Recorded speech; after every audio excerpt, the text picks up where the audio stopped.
Many around the world today consume fast food a few times a week.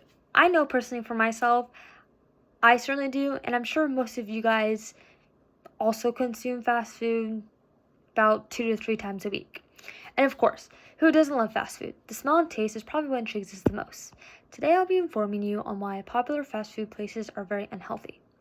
This speech is significant because it will go over the dangers of the food we eat and all that comes with consuming fast food. It will show us how fast food is affecting us long term and can even be affecting us today at our age. According to MASH, the unhealthiest fast food restaurants of 2024, May 15th, 2024, by Carla Muller states, everybody hates to admit it, but sometimes fast food is the answer to our next meal. So today I'll be going over the ingredients in these popular fast food places, the preparation, and the prices of the fast food. First, I'll be discussing the ingredients in many fast food places. Many hamburgers from your favorite food places have more sugar than a Snickers bar. Personally, when I go to popular hamburger places, like In-N-Out, McDonald's, Wendy's, Carl's Jr., usually after you eat a burger like that, you obviously don't feel the best because it's so high in sugar and carbs.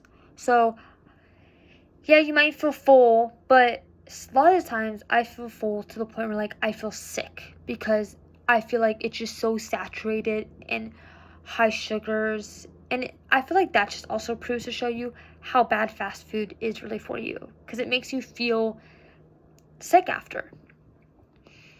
According to Is Fast Food Bad for You? All you need to know about its nutritional impact, published February 9th, 2023, blog by Timothy Husser, says, fast food tends to be high in salt, sugars, saturated fats, and preserved carbs.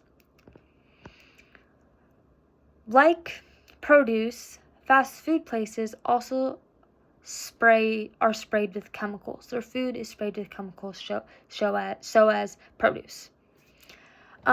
Personally, when I go to the grocery store to get produce and I get apples or pears or oranges, I bring home, I put in my fruit bowl. Sometimes I forget to wash it. And not that long ago, about a month or two ago, I grabbed an apple and bit into it, and it just tastes so funky and so weird that I spit it out. And I feel like that just really shows that if our produce is sprayed with chemicals, imagine what they spray on our fast food. But they just hide it because it's deep fried and it sits in oils and just fat, and it's just not good for us. According to CBS 8, Consumer Reports study harmful chemicals found in majority of groceries and fast food states. The study found that majority of food tested contains phthalates and bisphenols, two chemicals linked to disease like diabetes and hormone distribution. I don't know quite if I said both of those two chemicals correct, but that is what they're called. Now to discuss the ingredients in fast food. Next, I will be going over the preparation of the fast food. So, next I'll be discussing the preparation of fast food. Fast food preparation involves methods of adding more fats and oils. I know that the last time I was at Chick-fil-A, I got my order. I came home, and I took out the bag. And I'm not even saying this is Chick-fil-A. I feel like this is many fast food places. When it sits, the bag is just covered in grease and oil, in an extreme amount, not just a little. It's just saturated in, oils and fats, which is so bad for us. In the article, Why Are Fried Foods Bad for You? Kayla McDonald states, fried foods are often cooked in processed vegetables or seed oils. When heated, these oils can form trans fat, which is associated with many health problems. Fast food preparation can be bad when workers engage in poor food handling practices. I know one time, I'll always remember this, I went to Panda Express inside the mall, and I know they have them in those little bins, the orange chicken, the rice and the fried rice and everything in those bins. And I remember I was in line with my mom, and this girl in front of us, got her order, left, came back, and was like, oh, my order's wrong. And, you know, she was like, I think a few people in front of us, actually. And the worker took her food and started dishing it back into, like, the bins where they're giving out more food.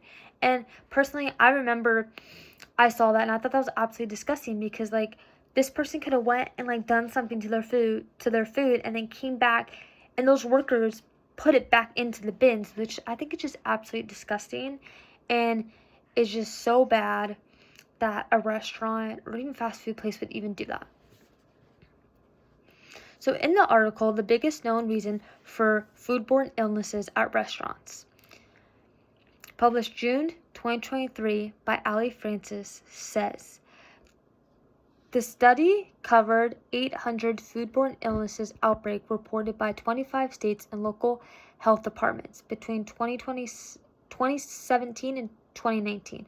About 500 cases had at least one contributing factor identified, and 205 of those cases, 40% likely, involved 6 staff handling food.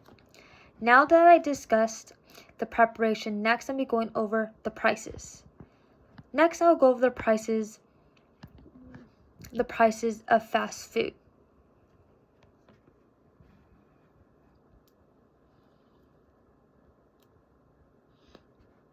Fast food prices increase because ultimately of inflation. A few minutes ago, I think we can all agree to this, that In-N-Out is probably one of the cheaper fast food places, probably next to McDonald's. But I remember I wanted to get a double-double, and the price went up to double digits. And I know this is more recently that this did happen. And I think that just shows how inflation is also affecting fast food places. In the article, The Rising Cost of Convenience, Is Fast Food Too Expensive in 2025 by Caroline Price, says, multiple converging factors have contributed to the steep rise in fast food places. Cost increasingly due to demand of employees too. In the article, the problem with fast food is that it's not just the calories, it's the quality of the calories. They're engineered to be hyper, leading to overconsumption and poor health outcomes. As for quote on health implications of fast food, I think that also just shows is that the increase in fast food prices are just going up because there's not enough employees. You know, they're having a hard time finding staff and just everything. So today I went over fast food being unhealthy by discussing the ingredients in the fast food, the preparation, and the prices of fast food. By everyone in the U.S. consuming fast food multiple times a week can jeopardize one's health. Next time you think about getting McDonald's, Taco Bell, or any fast food really, you should consider the possibility of your health decreasing later in life. Thank you.